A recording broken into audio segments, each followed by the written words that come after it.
Hi guys, it's Karen with Love Your Land, and I did the how to install your drip line video yesterday, and when I was looking at it last night, I realized that there was a little room for a little more clarification on a couple of things, not on the setup, but just on the parts involved. And so I went through and I actually made a list so I don't forget what's what. So what I'm going to do is bring you in close, and I'm going to show you the actual packaging, and then I looked up the pricing on the Home Depot website. So that's their online pricing, so it doesn't matter where you are, online is online. But you know, you could get all of this stuff at Home Depot or Lowe's or Ace Hardware, always my favorite. Anywhere this stuff is sold, the prices are probably going to be pretty comparable. So let's, why don't you come in closer and I'll show you each of these packages. There's only 5, and I'll give you the pricing on it, okay? Okay, yesterday the first thing that I think one of the first things I showed you yesterday was the barbed tee. It may have been the straight one, but this is the barbed tee up close, okay? And this is the package that it comes in. These are about $5 for 50. So less than a penny a piece, actually. The next one was the 1/4-inch straight barb connectors. Those are the ones that look like this.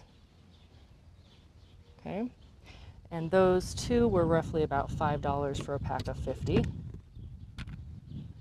The next thing we looked at was the pressure compensating dripper, which is not what I called it in the video. It was the drip connector.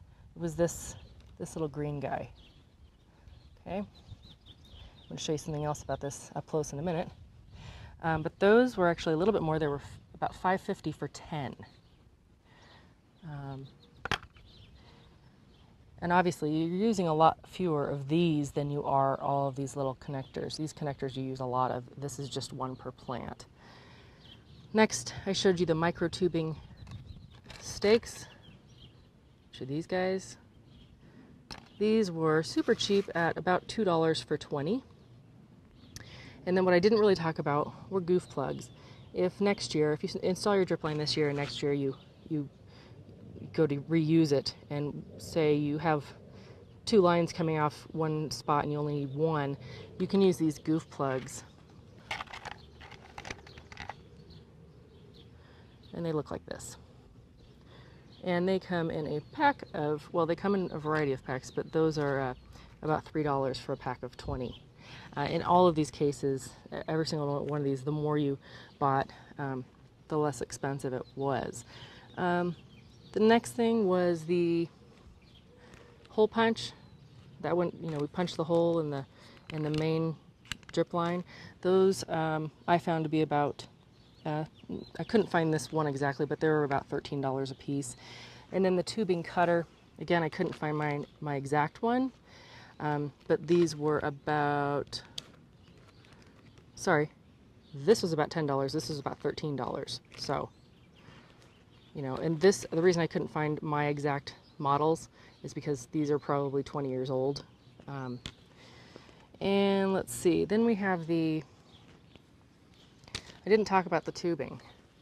This is the 1/4-inch micro, let's see if I can get the end here. This is the 1/4-inch micro tubing. This is the brown line that comes out of the main black one that you saw me cutting pieces of and then hooking it into the main black drip sort of trunk line, and then this was feeding out to each plant. This I found on the Home Depot site for about $7 for 100 feet. And then the black, which is a 1/2-inch main drip line tubing, was about $10 for 100 feet. So pretty reasonable. Okay, the next item I looked up the price for was the timer. And here I'll show you a picture of it real quick.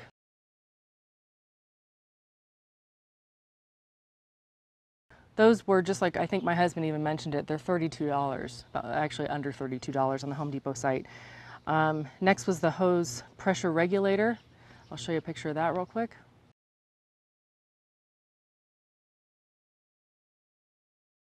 Those were a little over $5, and obviously you just need one of those. And last but not least was the funny pipe adapter. That was the little adapter that went from the main black drip line hose connected to my garden hose, and it had a threaded end, and then an end you just pushed on. It was only about that big.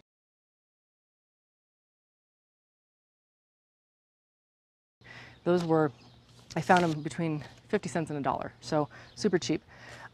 Next, I want to tell you, I made a mistake yesterday in the video, not only in the video, but in all of my drip line, but it's not that big of a deal. But I did want to point it out to you because I don't want to be putting totally opposite information out there than what's correct. So on this little green guy, I will bring this up close. When I was doing the close-up yesterday, I said, this is where the water comes out, and this is where you connect the brown. Where's the end? And I told you this is where you connect the 1/4 inch drip line. That's wrong. It's the opposite.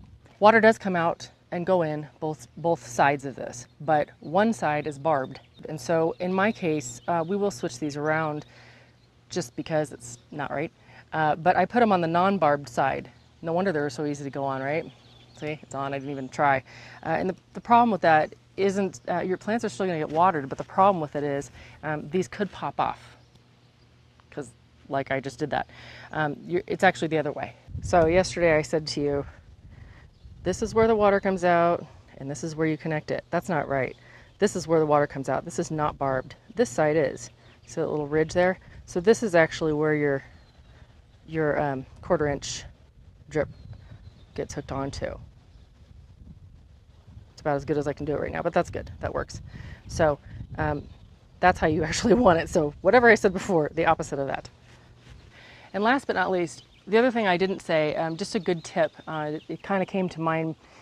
Kim at the Able Gardener was talking about where her spigots are, her hose bibs are at her house. And I may have gotten it wrong, Kim, but my visual was that the main black drip line is going to be, I think it's going to come from the front of her house all the way to the back. In my case, these 6 raised beds, that main black drip line goes from that, the hose bib and the garden hose, and then it has the funny pipe connector, and that's where that black line, the main black line, hooks up to. It's strung through all of my beds. And when it gets to the end of a bed, it goes down onto the ground. I should go like this. It goes down onto the ground like this, and then comes up. On either side of those beds where it's in between, my husband has it tacked down. And I'd highly recommend that you tack down your main black line if it's running in pathways or things like that, because people can trip on it. And that would make for a bad gardening day. You're not always looking where you're walking when you're gardening, right? You're harvesting, you're trimming, you're clipping. So just make sure you tack that stuff down and put your little green drip connectors on the right way, and you'll be all set to go. All right? I'll talk to you guys later. Bye.